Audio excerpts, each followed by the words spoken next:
Our new neighbor, we just moved into a new place. She hasn't approached the subject yet. of volume. We're just seeing how long we can get away with it. But we've had the police come. Yeah.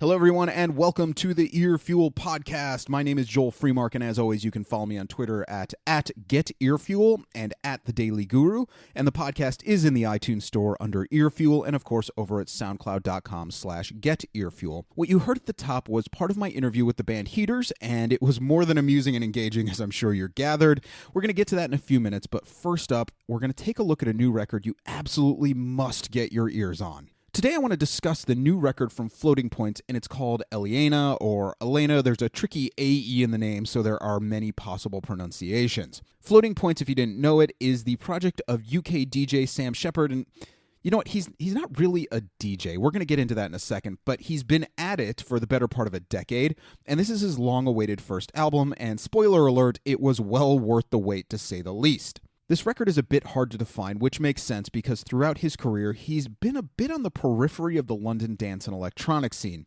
And a lot of people are going to try and force this album under the heading of down-tempo or ambient electronic, but the reality is it's so much more than such a simplistic definition. Shepard has no need for those cliche dub drops or overcomplicating arrangements because what we have here is a true composer with some leanings towards electronic styles, as opposed to someone you would insult by putting the name DJ in front of their name because they can flip knobs and beat match, two totally different things. Adding to that idea, for me, I heard this record in 4 distinct parts. It was the first 2 tracks, then the title track stands alone, then you have the middle 2 tracks, and then the last 2 all as distinctive parts. If you look at it from a classical standpoint, you can see the record as having 4 full movements to it, and I have to think that was intentional. The record is full of uniquely meditative soundscapes that you can really sink into, but don't for a moment think that this is some overly mellow affair, because it's not. The opening track sounds like it could be the backing music to a great Björk song, and there are moments on the album that touch on everything from Pink Floyd to the cinematic orchestra to,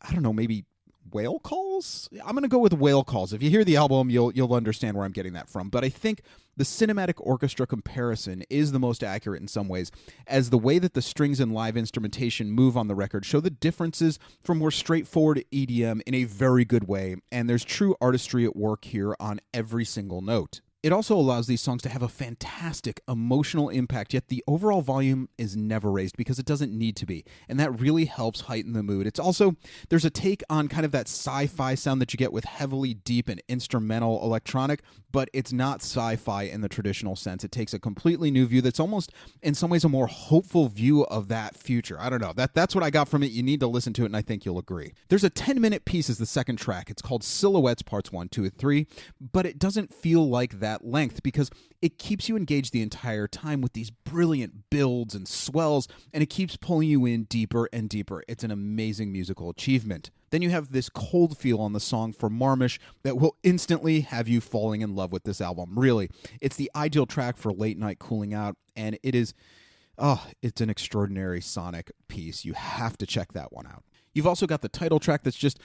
Can you tell how much I enjoyed this record? I hope that's coming across. I mean, the moment you hear the title track, you're going to understand why the album took its title from this piece. Throughout the album, it's often the ways that the keys work on tracks that makes them so magnificent. It just adds so much depth, and the tone that you get from the keys in particular is a reminder of what it means to have great tone. While the entire record is fantastic, the album wraps up in a way I don't want to spoil it, but suffice it to say, all you're going to want to do after that is start the record all over again. To be honest, I wasn't expecting too much from this record, and yet after the fact, there's no question that this record is likely going to make my best of 2015 list that I'm going to do in a few weeks. So whether you're into electronic, jazz, ambient, or you just want to hear truly gorgeous music, go get your hands on the new album from Floating Points. Moving on, if you're not yet hip to the band Heaters, you're really missing out. I talked about their new record, Holy Water Pool, a few weeks back when we had our chat with Lion Eyes. So for more info on that album, go check out that episode. The other week, though, they were here in New York City for CMJ Music Week, and I had a chance to sit down and talk music with them. We discussed everything from trying to be good neighbors, like you heard at the top, while playing as loudly as they do, odd interpretations of dance music, and so much more. So, oh yeah, if you hear airplanes in the background on this one, we were outside enjoying the weather. So let's go and get to know the guys from Heaters. Like a beat up fucking tape recorder in the center of the room. So, yeah, what did you guys, when you guys were kind of doing earlier stuff, what sort of techniques were you guys, how low to the ground was it, so to speak? For recording? Yeah. It was pretty simple. I mean, just one condenser, Yeah. garage band, a living room, and we would just layer it up. Mm-hmm. We'd just lay the drums down and then just pass the mic around. Yeah. And yeah. So GarageBand, with digital recording, you guys definitely saw that as an advantage early on. Yeah, for sure. And you guys kind of keep that, today, when you guys kind of have a little bit more space, you've got labels who want to put you guys on and do records. How small do you guys like to keep it now? Are you like, hey, we can get into a big studio, let's go do a big studio? Yeah. Yeah, we still don't really have the resources to be in the studio of our dreams, but I think it's we like working with other people too. Our setup at home just takes a lot of time when we're doing it ourselves. Mm-hmm. It's not super efficient, so it's rewarding to do it ourselves, but when we're working with other people in a studio, it's smoother. So the new record, did you guys do that completely yourselves? Yeah, the most recent one we did with two of our friends in Grand Rapids. They just had a little more equipment than us, but we mixed it all. Just use Logic, basically. Nice. Yeah. GarageBand on steroids type of thing. Sure. And how do you guys write? Because it's kind of groove heavy. I don't want to call it jam heavy because I think that kind of pushes music into a weird place. Not that it's a bad thing. I'm saying I think people have preconceived notions when the word jam comes in. It's very groove heavy. So when you guys are writing, do you just kind of find a groove and say, hey, I think there's a song in there, or is someone a primary songwriter? It's pretty, we all pitch in, but we definitely try to make it, we want it to be dancey to us, however you want to interpret dancey, but we like the heavy, thick groove, thick rhythm section that needs to be present, because the guitar gets so bright sometimes that it needs to have that bottom end. Mm-hmm. And that guitar, that electric 12-string, I was saying last night, you don't see those very often. What brought on the want to have a 12-string electric guitar with this sound? Yeah, it was just a new thing to play with, and it kind of sounds like a sitar sometimes, so that's kind of fun to add to the cliche psychness of it. What do you guys listen to? When you guys are hanging out and you're not listening to your own stuff and thinking about how amazing it is, what do you guys listen to a lot? I think a good mix of older stuff. We both, all of us, are really into record collections and stuff, and so a good mix of older stuff. And then I think we all kind of stranger sounding newer stuff. I think of a Foyexoid, that Chilean band that we've all been pretty into lately. It's kind of krautrocky and just like you said, based around those grooves. It's nice because it's heavy for something a lot of people are calling psych rock. It's heavier than you'd expect. To me, it's more along the lines of a band like Sleep. Just kind of that trudgy, and to me, in a very good way, that trudgy, sludgy heaviness. Yeah, I mean, I don't want to push it in to say it's kind of heavy metal, but it's very heavy metal in a way. Just how loud it is. Is that purposeful? Do you guys just like it loud as opposed to kind of the more traditional idea of psych rock?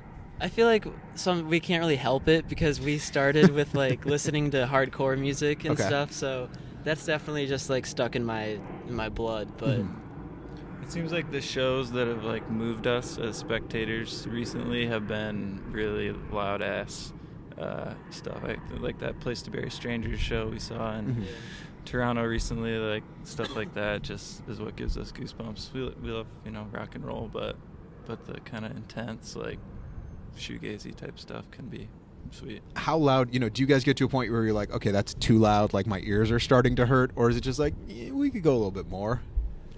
Because I mean, when you get into smaller rooms, right? Yeah, when you get like last night, that was a small room, and the walls were very close, and the ceiling was pretty low. And I will tell you guys, I happened to be sitting because I felt like it, and it was really cool. I kind of got a different sensory experience because the whole table and the seat was vibrating and just it was fantastic. Cool. Yeah. So you said you kind of grew up on hardcore. Is that just from kind of Michigan in general, or? I'd say so, yeah. Like, that was just what sparked me to start making music. Just like, oh, that looks so intense and like so fun. Yeah. And how did you guys feel it? You know. Right. Yeah. How did you guys kind of come together then? Andrew and I went to high school together and would drive around and smoke weed and listen to hardcore bands. As you do. Yeah. As you do. And then we met Josh in Grand Rapids. He was our neighbor, and he was playing for a different band at the time, and we started jamming together. He's kind of stole him. Yeah. We basically stole him from his old band. Yeah. Never looked back. Yeah. You were kind of like, okay, this is where I need to be. Yeah, totally. Yeah. And Heaters, many interpretations of the name. Where did you guys derive it from? I think the first time we thought of it was like someone wrote a cool riff and was like, check out this heater I wrote today. So. Just run with it. Yeah. So, you said that you guys, kind of started with GarageBand and, mixed this album with Logic. So for bands these days, are you guys enjoying taking advantage of things like Bandcamp and things like that where you can kind of just push the music out there a lot easier? Definitely, yeah. It definitely makes it a lot easier for a band to, having social media and having, stuff like Bandcamp and SoundCloud, it's a really easy way to like reach a large audience. And to see who's listening to you it's really cool. Yeah, you can track your audience to a certain extent, which is helpful. Now, do you guys sometimes... Do you go to the point where you're like, oh, not many people liked that one song, but like 50 liked this other? What the hell's wrong with the first one? Yeah. You can't always, take that type of interpret that stuff too deeply, but yeah, sometimes.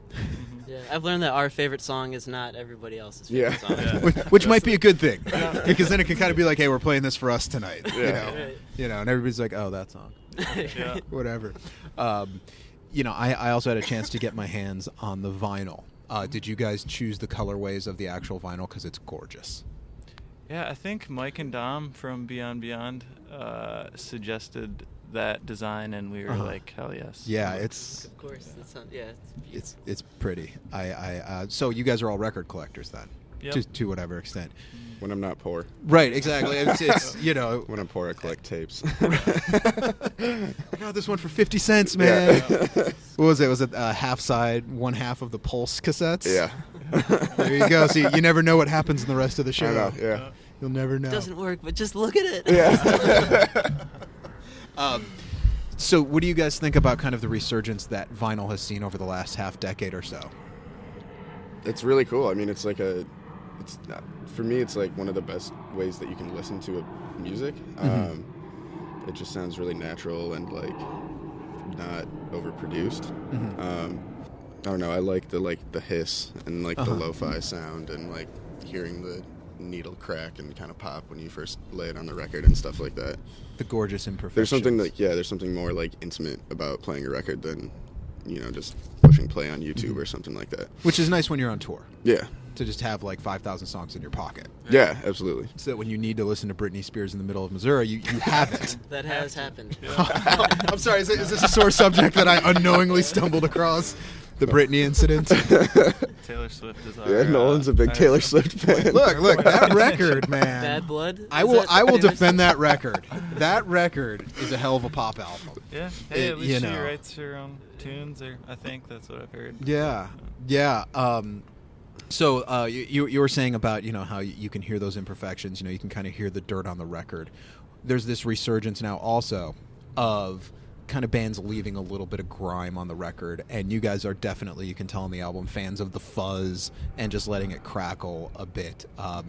Is that just kind of something that really gets you guys going to hear that? Yeah. Sounds like it's cooking, Yeah. And so when you guys are in the studio, are you trying to capture a live sound, or do you guys like to separate your studio versions from the live versions? How do you guys approach that difference there? I don't think we've had like an approach in mind in the past, but the way we've been writing lately, and I think it'll translate into how we record this time. I think we write for our live shows. We don't want to write songs that aren't fun to play live. Sure. So I think that's like a big inspiration, and I think when we record, that'll kind of play into it. So yeah, we try to write more for a live setting. Mm-hmm.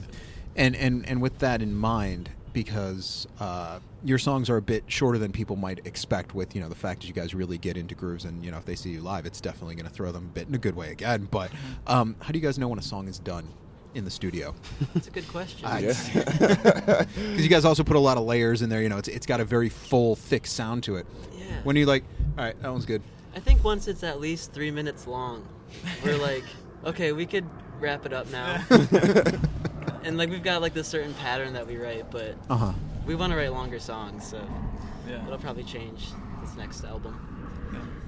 And you guys just kind of let it flow a little bit more freely when you're in live. You guys just kind of sit in the pocket, and so do you guys do exercises, or just visually watching each other to know, like, okay, we're gonna get out of this now and move on? We jam a lot, so. Yeah, I think we've been lucky there. There's that we lived together for the past couple of years, so we can just play music every day. So I think, Do you have neighbors? Yes. Do they hate you? Our new neighbor, we just moved into a new place. She hasn't approached the subject yet. of volume. We're just seeing how long we can get away with it. But we've had the police come. Yeah. But luckily our past houses where we jam in, it's been on a corner, so we only have like one neighbor to deal with. Sure. It's kind of cool. Sure. Because I would assume that when you guys are practicing, the volume is at about the same level. Oh God, yeah. Yeah. It's harsh. It'd be painful. Should definitely be wearing earplugs at this point. But. Yeah, maybe. I mean, you want to hear each other for the next album. You want to be able to hear it. Oh, I'm out of tune? What? How'd that happen? So, obviously from Michigan, it's a bit of a ways to New York. And, how do you guys see kind of differences in the crowds and stuff between the two cities? I mean, there's just a smaller music scene in Grand Rapids. Yeah. Obviously, New York is huge, so it's really diverse. Sure. But there's not a lot of, variation in, genres, I don't think, in Michigan, for the most part. It's a lot of pop-punk bands, which I think are cool, and there's some really great bands in Grand Rapids. Sure. But it's hard to, when you're doing a show at home, to find something that, sonically works. It's weird for us to, play with an acoustic act or something like that, and, a pop-punk band. It's a weird... There's not many weirdos where we're from, so coming to New York, it's cool to kind of blend in. Come on, Michigan. That's all Alice Cooper and Iggy. I mean, so just there's no current generation weirdos then. Sure. Yeah. I mean, it's it's a state known for weird. But with that though, the psych community that you guys have been kind of playing in for a while now, it does have an odd sense of community that you don't really see in other genres. And what do you guys see as kind of the cause of that, or the cause of that? I'm not totally sure how to figure out that sense of community, but it seems like everyone that's kind of into the psych type of stuff is just into kind of weird stuff, because it's hard to put your finger on what that means, what psychedelic means, but as far as I can tell, it just seems like people with a taste for weird sounds. Different sounds. Yep. Would you guys call yourselves a psych band, a neo-psych band? I mean, I think we have a little bit of disdain for that word, just because, But I mean, it's a good point of reference for people. If you guys got to label what your music is, what would you guys label it as? We had something cool before. Yeah. It's jangle something. I like the word cosmic because it reminds me of Cosmic Jangles. Yeah. Cosmic Jangle. Cosmic Jangle. Yeah. So we'll just put a big bill up tonight. Cosmic Jangle Superstars. Yeah. Yep. So you guys have also been getting a lot of positive press on this record, with good reason, because it's a damn good album. And because I'm going to be like your parents were when you were in high school, what are you guys going to look to do next? With your next album, what kind of directions do you guys want to take, or new tricks you might want to try? Longer songs. Those heavy grooves you pointed out. Yeah. We got to get more into that more. Probably a little more prog rock. Everyone's telling us that we sound like a prog rock band, which is cool. So we're I'm like a really big fan of the word trance and like trance music. So I like that a lot. Like trance metal almost. Yeah. Trance metal. Yeah. Yeah. I could get into like that. I could get into that Yeah. a lot. Yeah. Yeah, because when I heard the album for the first time a few weeks back, the very opening was reminiscent of very early Pink Floyd to me. Just kind of the opening chord progression. So where you said there's definite hardcore influences in there. What other sort of bands do you guys kind of listen to as inspiration? Wand from LA. We did a short tour with them, and those dudes are phenomenal musicians. I don't know. For me, that's like one of my favorite bands right now. Mm-hmm. Yeah, it's hard to think of like an album that we would take influence from, but it seems like what's the biggest influence for us lately has been like the bands we tour with. Sure. And like seeing them do their thing and jamming together and learning from each other is like inspiration. I've been following Animal Collective for a while, and they always just inspire me in a new way when I listen to them. So you guys are obviously here for CMJ. And how many shows are you guys doing? 3, 4, 11? 5. We did 3 yesterday, and then we have 1 tonight and 1 tomorrow. So what's that like for you guys playing 3 sets in a day? Similar to like our South by Southwest experience. We just run the gauntlet. Do you guys like it? Do you guys kind of like feel like you can't quite get locked in because you kind of have the next gig in the back of your mind already? I feel like we get tighter as the day goes on. Like It feels rushed at times, like getting there and all that. But once you get there, it's like, okay, let's get comfortable and jam. So. Yeah. Yesterday was kind of weird just because we had driven straight through the night and probably slept a total of 3 hours on the way here. And then went on at like a little bit before 10. And then so it was definitely like that I'm crazy and haven't slept kind of feeling all day. But these songs happen. Yeah. What is your favorite thing about the new record? Josh's drum beat on the song Gumdrop is my favorite thing to listen to. I think that's my favorite song on the record, actually. That's just pretty. Yeah. Or Andrew plays this. There's like this. The first song has that. The record starts with this like guitar loop that's being played in reverse. It sounds really insane. That's also a highlight. Nice. Yeah, for me, right before the album, I got that 12-string, so I was really excited to record with that. And like before, we weren't going to put any of the 12-string on there, but I was like, all right, we have to throw this on. Right, it's got to go somewhere because damn it, we have it. I got excited about that. So.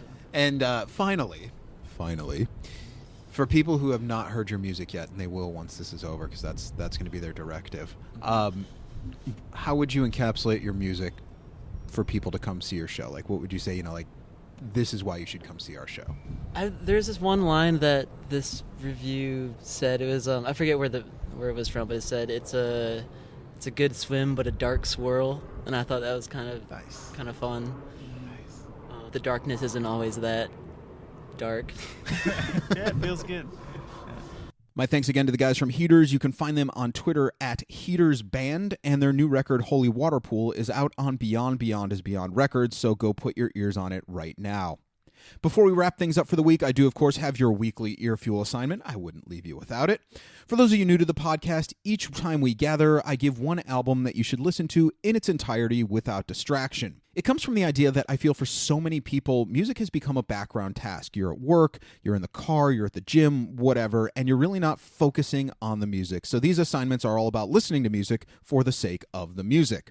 Now, this week, since we talked pretty much exclusively about vocalist music that grooves really hard, your assignment is, of course, Herbie Hancock's unparalleled 1973 album, Headhunters. While the vast majority of changes and innovations in jazz music happened in the 50s and parts of the 60s, this album unquestionably rewrote the books on what was possible, and many see this as the greatest moment in acid jazz or jazz fusion, or, people throw tons of different stylistic glosses onto this record because it touches so many different styles. By the time he puts out this album, though, Herbie Hancock is already a decade into his recording career, but most will say he just couldn't find the sound he was looking for within his previous sextet. So what did he do? He trims a member from the group, gets rid of the guitar, and starts to draw heavily from the worlds of funk and soul, and of course, a healthy dose of the psychedelic movement that was kind of starting to fade at that time. The result is nothing short of breathtaking, and it's the sort of record you can spend endless amounts of time, and it never loses a bit of its impact or its intrigue. From the outrageously funky opening of Chameleon to the simmering groove on Vein Matter, these are 40 of the finest minutes in music history. You also get a brilliant reworking of his track Watermelon Man, and in some ways, you can trace the history of jazz development by listening to the original, which I think is from 1962, and then you listen to this reworking a decade later. The band throughout the album moves as a single, stunning unit on every single note, and much like the music, the album cover is one of the most unforgettable of all time. This album really has it all, and if you're one of those people who are hesitant to step into the world of jazz, this is definitely a good entry point because there's so much funk, there's so much groove, and it's just really... Anybody who enjoys music has to know Headhunters. The bottom line is, it is a classic for a reason, so spend some time with it this week and make your ears happy.